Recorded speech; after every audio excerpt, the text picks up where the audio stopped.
활력을 잃어가는 자동차 부품 산업에 정부가 3조 5천억 원을 지원합니다. 또 수소차와 전기차 같은 친환경차 중심으로 산업 구조를 바꿔나가기로 했습니다. 차 부품은 전체 제조업 고용과 생산의 7%를 차지할 정도로 대표적인 일자리 창출 산업으로 꼽힙니다.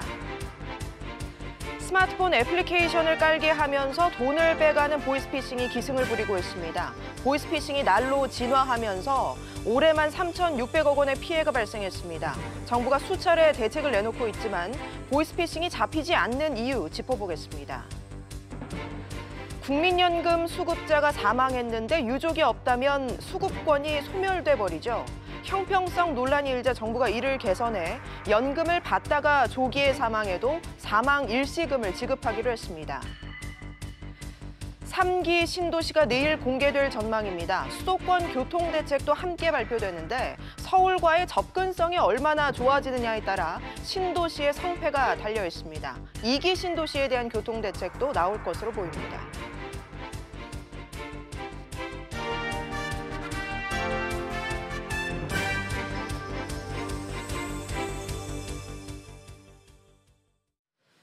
여러분 안녕하십니까? 정부가 제조업의 르네상스를 선언했습니다. 곳곳에서 이대로 가다가는 제조업이 고사할 수 있다는 위기감이 작용한 것으로 보입니다. 먼저 우리 제조업의 현 주소를 안지혜 기자가 살펴봤습니다. 240여 개 자동차 부품사가 몰려있는 인천의 남동공업단지입니다. 일감을 실은 차량이 바삐 오갈 시간인데도 거리는 을씨년스럽기만 합니다. 한 2, 3년 내에 금년 들어서 지금 우리 내 주위에 있는 자동차 부품 제조업하는 친구들, 가공업하는 친구들은 기본이 한 반 정도 줄었다고 보면 되죠. 점심시간 단지 내 식당도 점심에 한 30명 정도 줄었어요. 예를 들어 100명 했으면 지금 70명이라든지. 찾는 이들이 하나둘씩 줄어드는 은행도 활기를 잃어가고 있습니다. 매일 직원들의 급여 주는 현황을 이렇게 인원수를 보면 업체마다 그런 행동을 준다고 봅니다. 실제 국내에서 생산된 완성차 대수는 지난 3년간 50만 대 넘게 줄었습니다. 이 기간 동안 적자 부품 기업은 3배로 증가했습니다. 국내 자동차 생산 감소는 고스란히 부품사들의 위기로 이어지고 있습니다. 이곳 남동공단에는 한 집 걸러 한 집 꼴로 공실이 난 지 오래입니다. 경기가 좋아서 매출이 쭉쭉 늘어나면은 대출을 받을 수 있는 여건이 되잖아요. 근데 은행이라는 데가 돈 나올 구형이 있는데 돈을 빌려줍니까? 안 빌려주지. 일감도 돈도 사람도 빠져나가는 자동차 부품 산업. 활력을 잃어가는 우리 제조업의 현주소입니다. SBS CNBC 안지혜입니다.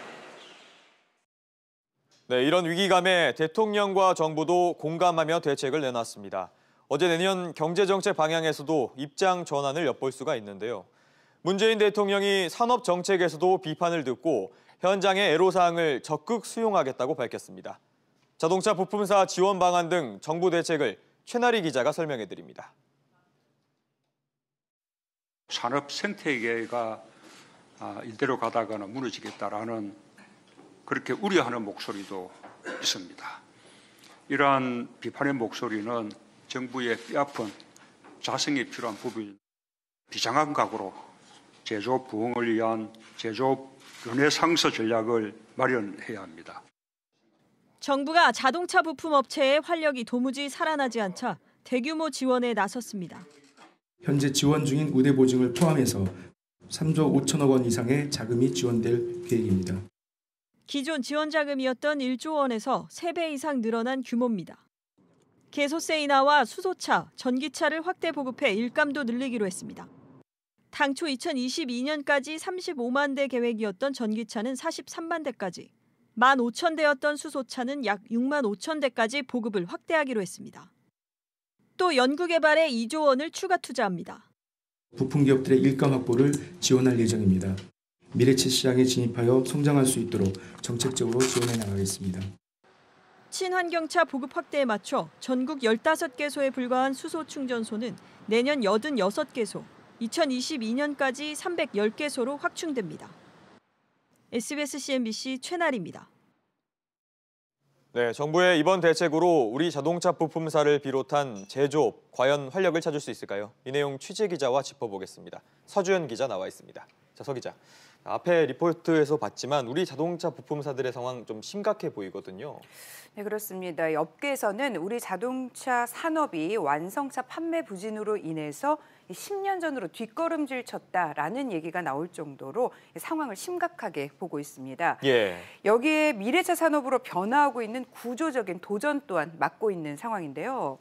올 들어 은행들은 자동차 부품사들에 대한 대출을 대폭 축소하고 있는 상황입니다. 3, 4년 전에 5%대에 달한 영업이익률이 올 상반기 2%대까지 떨어지고 현대차 1차 협력사들이 줄줄이 법정 관리에 들어가는 이런 어려운 상황까지 이어지고 있습니다. 네, 그렇다면 정부가 내놓은 이번 대책들로 이런 위기들을 극복할 수 있을까요? 일단 업계에서는 더 늦기 전에 대책이 나온 것만으로도 환영한다, 다행이다라는 입장입니다. 예. 그러나 전문가들은 당장 유동성을 지원해서 부도를 만든 긍정적인 효과는 있지만 중장기적인 근본 대책으로는 미흡한 면이 많다라고 지적을 하고 있는데요.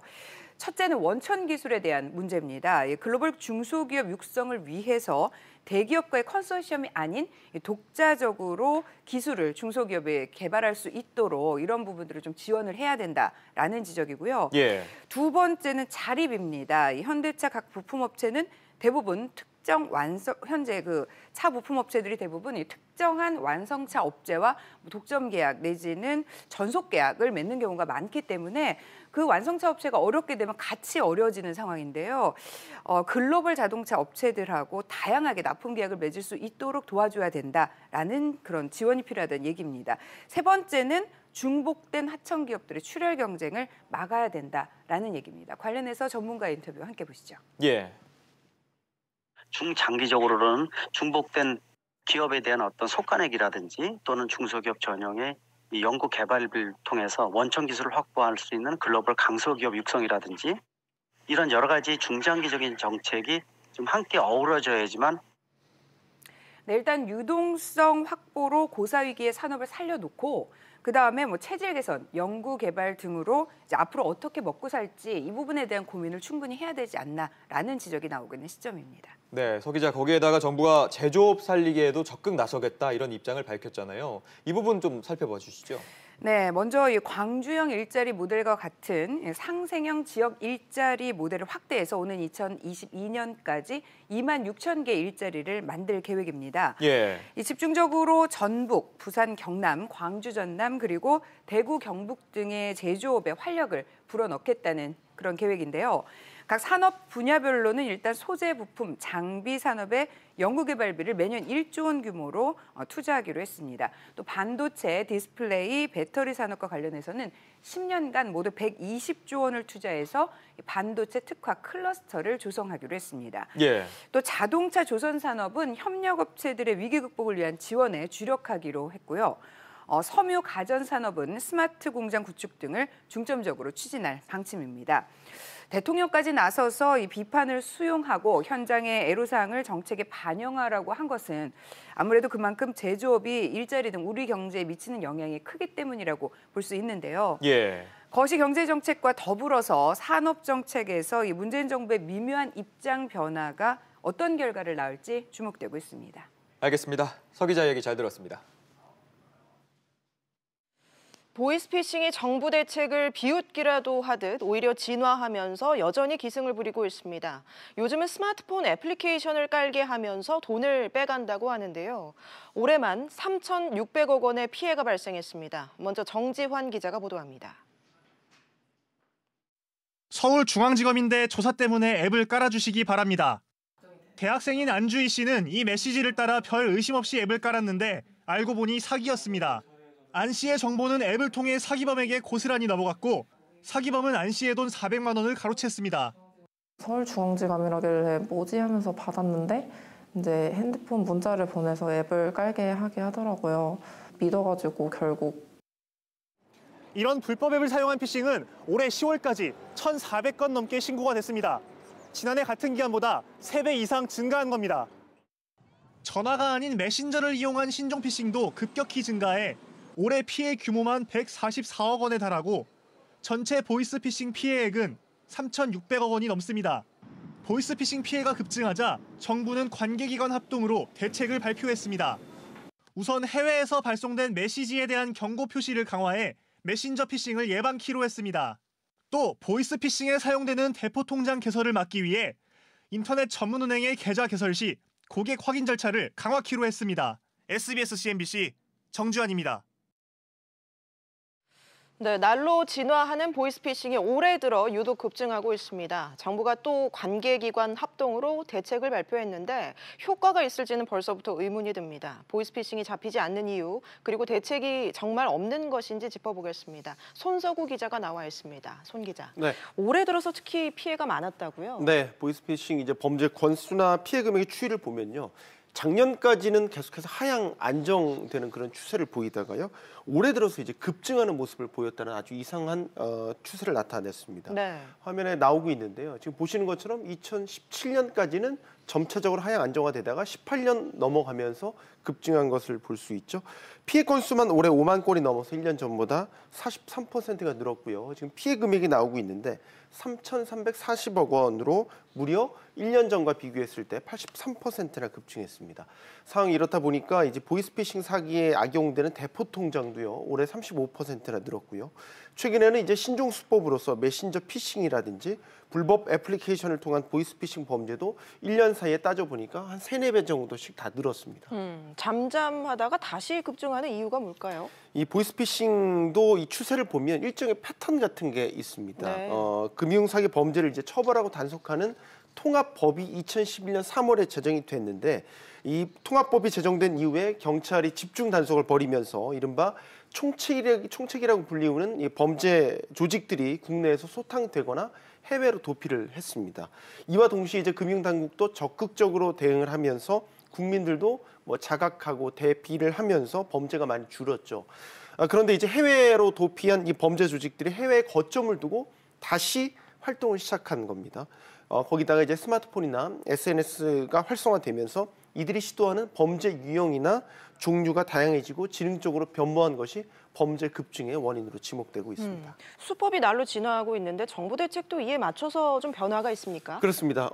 대표적인 예가 이제 우리나라 국민들이 가장 많이 사용하는 메신저 앱이죠. 카카오톡.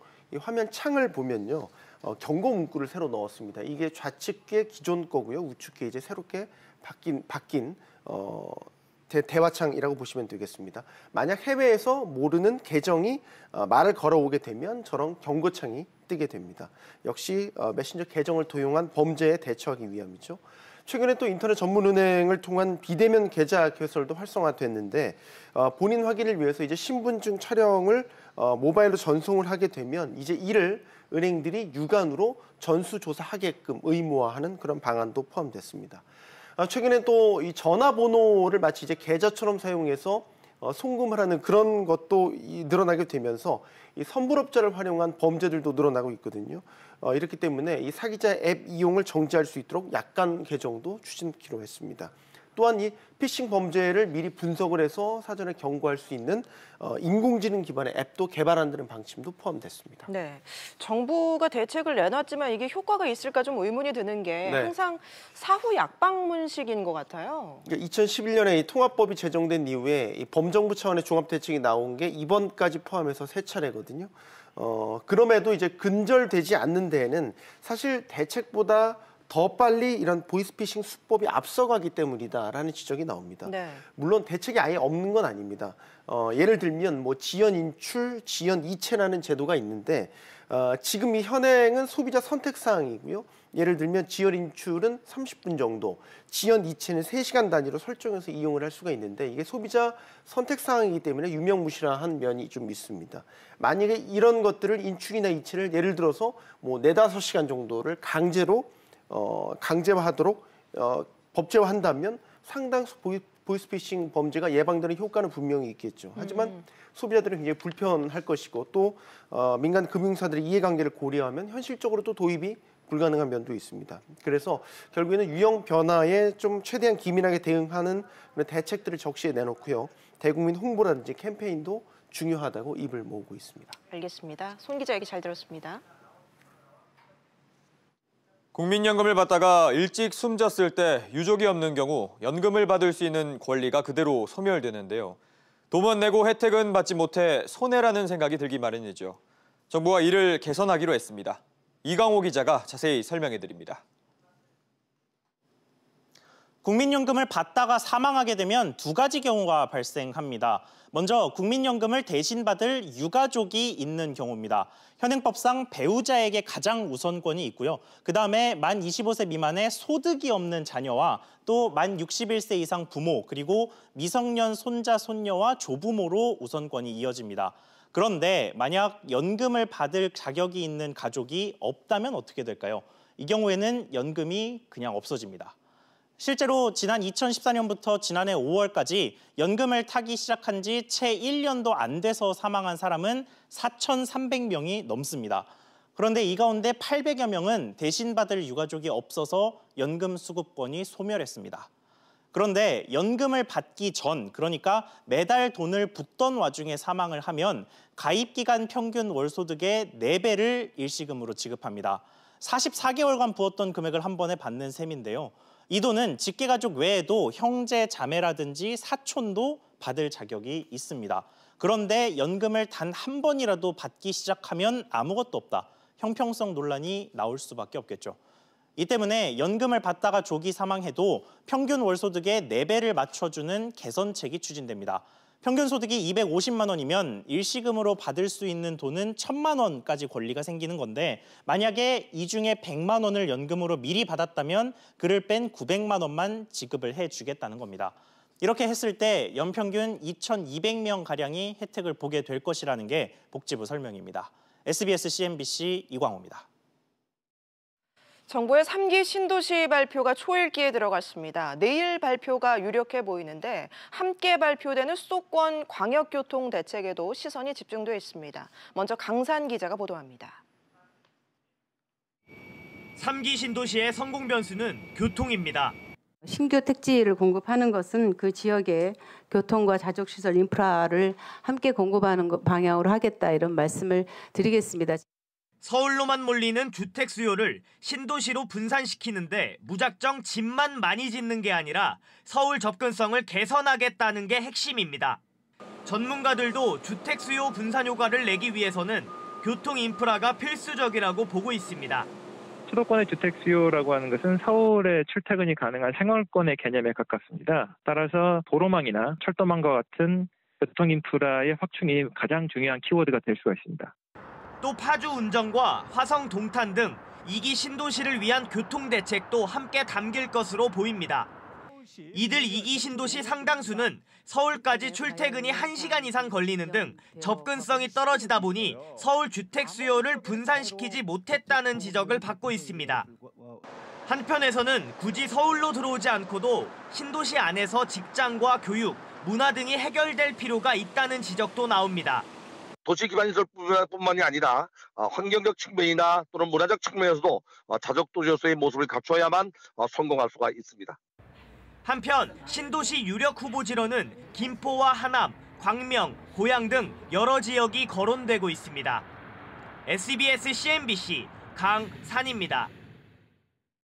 10년 임대 아파트의 분양 전환을 둘러싼 갈등이 고조되면서 정부가 대책을 내놨습니다. 논란의 핵심인 분양가 산정 방식은 바꿀 수 없지만 대신 지원을 확대한다고 밝혔습니다. 오수영 기자입니다. 정부의 입장은 원칙을 깰 수 없다는 겁니다. 분양 전환 가격은 두 곳의 감정평가법인이 산출한 감정평가 금액 이하로 책정되는데, 판교처럼 주변 시세가 급등한 경우 내 집 마련을 기대하던 임차인들의 부담이 커질 수밖에 없습니다. 분양 전환가 산정 방식을 바꿔달라는 목소리가 끊이지 않는 이유입니다. 7억, 8억 얘기해요. 매덕 5억 이상씩 어디가 있어요, 돈이. 다 나가라는 소리지. 이에 대해 국토부는 분양 전환 가격이 5억 원을 넘길 경우 초과 금액을 최대 10년간 분할 납부할 수 있도록 하겠다고 밝혔습니다. 자금 준비 기간도 현행 6개월에서 1년으로 늘어납니다. 분양 전환을 포기하는 임차인은 임대 기간을 4년 더 연장할 수 있고 주거 취약계층은 8년까지 가능해집니다. 자금 조달이 어려운 경우를 위해 대출 지원도 확대됩니다. 투기 지역이나 투기 과열 지구에 있는 공공임대 아파트는 규제 지역 지정 전에 대출 기준이 적용됩니다. 전용 면적 85제곱미터 이하 주택의 임차인에게는 낮은 금리의 장기 대출도 지원됩니다. 하지만 반응은 차갑습니다. 가격이 뛰었다고 뛴 대로 따라간다니까 할아버지도 안 계시고 내 혼자 있는데 내가 뭐 돈을 벌이 하나 뭐가 돈이 있길 하나 뭘로 간신히 세만 내고 살았는데. 지원을 강화하겠지만 계약대로 진행하겠다는 정부의 결정에 갈등의 골은 더욱 깊어질 전망입니다. SBS CNBC 오수영입니다. 이번 논란은 입주에서 잘 살던 서민들만 피해를 보게 생겼다는 주장과 그렇다고 분양가를 낮추면 특혜 시비가 생긴다는 주장이 맞서고 있는 겁니다. 쉽게 풀릴 문제가 아니라는 얘기인데요. 취재기자와 함께 따져보겠습니다. 황인표 기자가 나와 있습니다. 황 기자. 네. 먼저 이런 사례가 전국적으로 얼마나 있습니까? 네, 전국적으로 10년 공고주택이 12만 호나 있는데요. 앞서 보신 판교 등 일부 단지의 그 임대 기간이 이제 끝나서 전환되는 게 내년에 끝나고 앞으로 5년간 전국적으로 13,000여 가구가 분양 전환 시기를 맞습니다. 그 2004년에 도입된 이 10년 공공임대주택 같은 경우 서민들이 자기 집을 마련하기 전에 일종의 사다리 역할을 마련해주기 위해서 만들어진 제도입니다. LH나 민간 건설사가 공공택지나 이 기금 등을 지원받아서 아파트를 짓고 나면 입주민들은 주변 임대료보다 싸게 세대로 살다가 10년 정도 지난 후에 살던 집을 분양으로 받을 수가 있습니다. 임차인들이 가장 원했던 건 낮은 가격으로 분양을 전환을 해달라는 거였는데 네. 이건 무산이 됐나 보네요. 크게 두 가지 이유 때문인데요. 먼저 10년 전에 계약할 때부터 감정가로 분양 전환하기로 했는데 이제 와서 계약 조건을 바꾸는 건 좀 무리가 있다. 이런 판단을 먼저 했습니다. 지금 입주민들이 그 10년 공공임대의 분양 전환가 가격을 5년 공공임대 방식으로 바꿔달라고 요구하고 있는데 이 요구를 받아들일 경우 분양가가 지금보다 최대 50%가량 정도 떨어지는 것으로 나타났습니다. 또 기존 조건대로 이미 분양 전환을 받은 가구도 이 33,000호나 됐기 때문에 형평성 차원에서 기존 조건을 바꾸지 않기로 했습니다. 입주민들 입장에선 어쨌든 지금 살던 집에서 계속 살려면 갑자기 이제 수억 원을 마련해야 되는 네. 상황인데 상당히 부담이 되겠군요. 뭐 주변 집값이 너무 오르다 보니까 안타까운 사정이 생긴 게 사실이지만 그렇다고 이들 입주민들을 사회적 약자로 볼 수 없다 이런 시각도 있는데요. 10년 공공임대의 경우 주변 임대료 시세보다 최대 65% 정도 낮은 임대료를 그동안 받아왔고요. 여기에 살던 집을 그대로 분양받을 수 있는 우선 분양 전환권도 좋습니다. 입주민들 요구대로 시세보다 훨씬 낮은 가격에 이제 분양을 해주면 당연히 특혜 시비가 있을 수밖에 없고요. 또 일부 입주민들이 이렇게 분양을 받자마자 곧바로 아파트를 팔아서 시세 차익을 챙기는 이른바 로또 임대 논란도 나올 수가 있습니다. 또 이번의 경우 결국 해법으로 최대 8년까지 임대 기간을 더 늘려줬는데 그만큼 다른 무주택자의 임대 기회를 빼앗는 셈이어서 이 부분도 추가적인 논란을 불러일으킬 것으로 보입니다. 알겠습니다. 황 기자 얘기 잘 들었습니다. 산업은행이 한국GM의 법인 분리에 대해 찬성으로 입장을 바꾸었습니다. 이제 GM은 원하는 대로 법인 분리를 다시 추진할 것으로 보이는데요. 8천억 원 넘게 지원하고도 사내는 왜 반대해서 찬성으로 돌아섰을까요? 김성훈 기자입니다.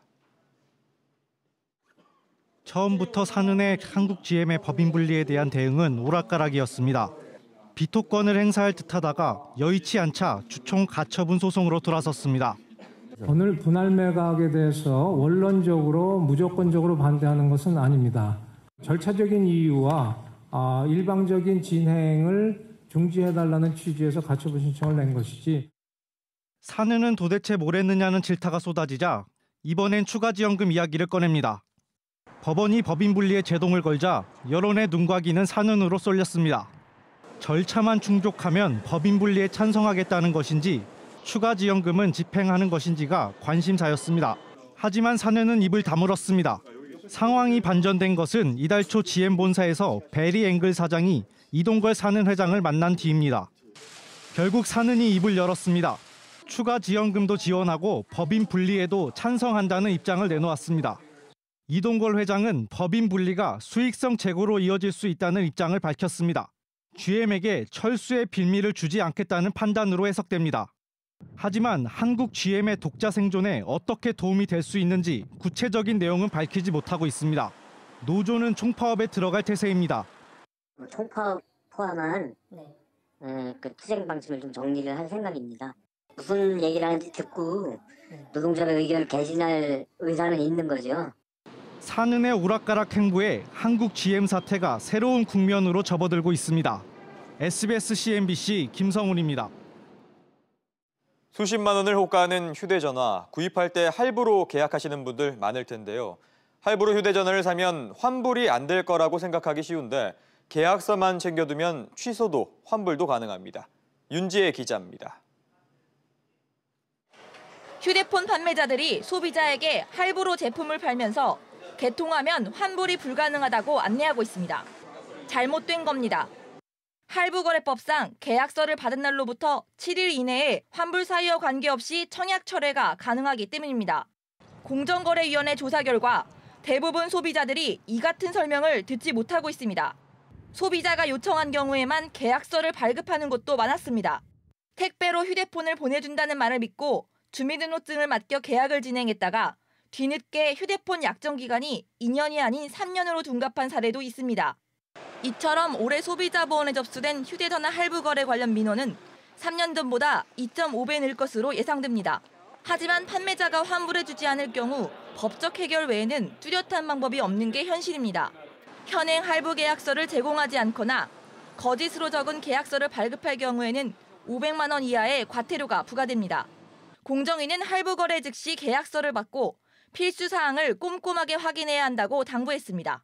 SBS CNBC 윤지혜입니다.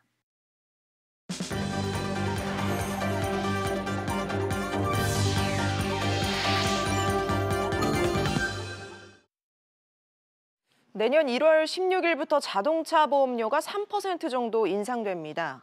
보험업계에 따르면 현대해상과 DB손해보험, KB손해보험 등 주요 손해보험사들은 내년 1월 16일을 전후로 자동차 보험료를 3%에서 3.3% 수준으로 일제히 인상하기로 했습니다.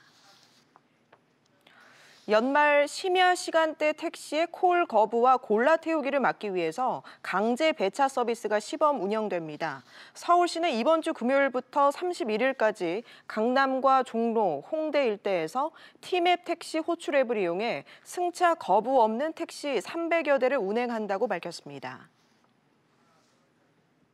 앞으로 커피 가격이나 해외 여행비 등이 전체 소비자 물가 상승률에 미치는 영향이 더 커집니다. 통계청은 가중치 기준 연도를 2015년에서 2017년으로 변경하는 내용의 소비자 물가지수 가중치 개편 결과를 발표했습니다. 대한항공과 아시아나항공 등은 내년 1월 1일부터 국제선 출국장 입장 뒤 자발적으로 탑승을 취소하는 승객에 대해 기존 예약부도 위약금에 20만 원을 할증 부과합니다. 지난 15일 홍콩발 대한항공 여객기는 아이돌 그룹을 보기 위해 비행기에 탔다가 출발 직전 취소한 중국인 등 4명 때문에 승객들이 다시 내려 보안 검색을 받는 등 1시간이 출발이 지연됐습니다.